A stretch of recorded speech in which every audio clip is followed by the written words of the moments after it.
Hello everyone, welcome to mobile bus. আজকে আমি কথা বলবো পোকোর upcoming smartphone Poco M6 Pro 5G এই স্মার্টফোনটি নিয়ে।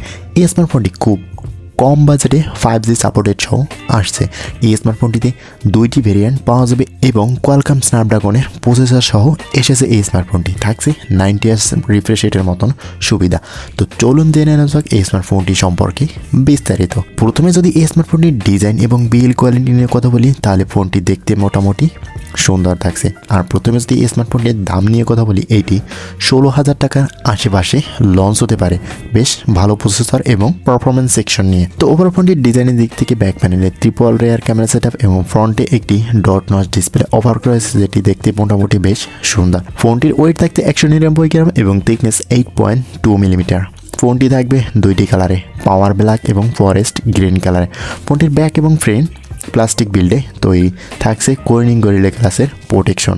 IP53 রেটিংও থাকছে এই বাজেটের এই স্মার্টফোনটিতে। তো overall build quality, weight, thickness বেশ অসাধারণ। এরপরে এসে স্মার্টফোনটি ডিসপ্লে সেকশনে। ফোনটির ডিসপ্লেতে অফার করেছে 6.79 ইঞ্চের একটি IPS LCD 90Hz রিফ্রেশ রেটের ডিসপ্লে, যেখানে অফার করা যায় 550 নিট ব্রাইটনেস এবং 1080x2400 পিক্সেল রেজুলেশনের ডিসপ্লে। 20:9 অ্যাসপেক্ট রেশিও থাকছে এবং থাকছে 396 PPI ডেন্সিটি। কোর্নিং গরিলা গ্লাসের প্রোটেকশনটা তো থাকছে। ওভারঅল বাজেট সেকশনে এই স্মার্টফোনটি যথেষ্ট সুন্দর। 90Hz রিফ্রেশ রেট এবং বড় সড়ো ডিসপ্লে হতে মোটামুটি ডিসপ্লে সেকশনটা ব্রাইটফুল আর ইনডোর আউটডোর ইউজে বেশ ভালো সাপোর্ট পাওয়া যাবে। এরপরে এসে স্মার্টফোনটির ক্যামেরা সেকশনে। ফোনটিতে অফার করা হয়েছে 50 মেগাপিক্সেলের মেইন ক্যামেরার সাথে একটি 2 মেগাপিক্সেলের ডেপথ সেন্সর। ফ্রন্ট ফেসিংয়ে থাকছে একটি 8 মেগাপিক্সেলের সেলফি শুটার। ফ্রন্ট এবং ব্যাক ক্যামেরাতে ভিডিও রেকর্ড করা যাবে 1080p 30 fps রেজুলেশনে। ক্যামেরা সেকশনটা মোটামুটি চালিয়ে নেওয়ার মতন। বাজেট অনুযায়ী অন্যদিক থেকে দিতে যেয়ে হয়তো এইখানে ক্যামেরা সেকশনে বেশ কিছুটা ঘাটতি রেখেছে। এরপরে এসে স্মার্টফোনটি পারফরমেন্স সেকশনে। ফোনটিতে অফার করা হয়েছে কোয়ালকম স্ন্যাপড্রাগন 4 Gen 2 এর একটি 4 ন্যানোমিটারের চিপসেট, যেটি 5G সাপোর্টেড সহ। ফোনটিতে CPU হিসেবে থাকছে 2.2 GHz অক্টোকোর এবং GPU হিসেবে থাকছে Adreno 630। র্যাম হিসেবে থাকবে দুইটি ভেরিয়েন্ট, 4GB এবং 6GB। আর স্টোরেজ হিসেবে থাকবে 64GB এবং 128GB। মাইক্রো স্লট ইউজ করার সুবিধাটা থাকছে। আর ফোনটি রান করবে MIUI 14 এর সাথে Android 13। পারফরমেন্স সেকশনটা মোটামুটি বেশ ভালো। ওভারঅল ফোনটি পারফরমেন্স সেকশন নিয়ে খুশি হবেন, অন্য সেকশন নিয়ে খুশি না থাকলেও।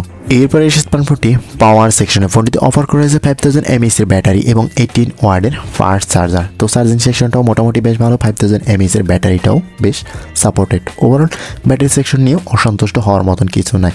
বাজেট অনুযায়ী পারফরমেন্স সেকশন এবং 5G সাপোর্টেডে চার্জিং ওয়াটটাও কিছুটা ঘাটতি থাকছে, মোটামুটি চালিয়ে নেওয়ার মতন। এছাড়াও স্মার্টফোনটি কানেক্টিভিটি সিস্টেমে থাকছে Bluetooth 5.3, GPS, USB Type-C port, dual band wifi, NFC সুবিধাটাও থাকছে লাউড স্পিকার এবং 3.5 মিলিমিটারের হেডফোন জ্যাকটাও। সিকিউরিটি হিসেবে মিলবে সাইড মাউন্টেড ফিঙ্গারপ্রিন্ট সেন্সর। তো এই স্মার্টফোনটি যদি 16,000 টাকার আশেপাশে লঞ্চ হয়, সেই ক্ষেত্রে আপনার কাছে কেমন হতে পারে অবশ্যই কমেন্ট করে জানাবেন। আজকের ভিডিওটি এই পর্যন্তই। কথা হবে নেক্সট কোনো ভিডিওতে। ততক্ষণ পর্যন্ত ভালো থাকবেন, সুস্থ থাকবেন। আল্লাহ হাফেজ।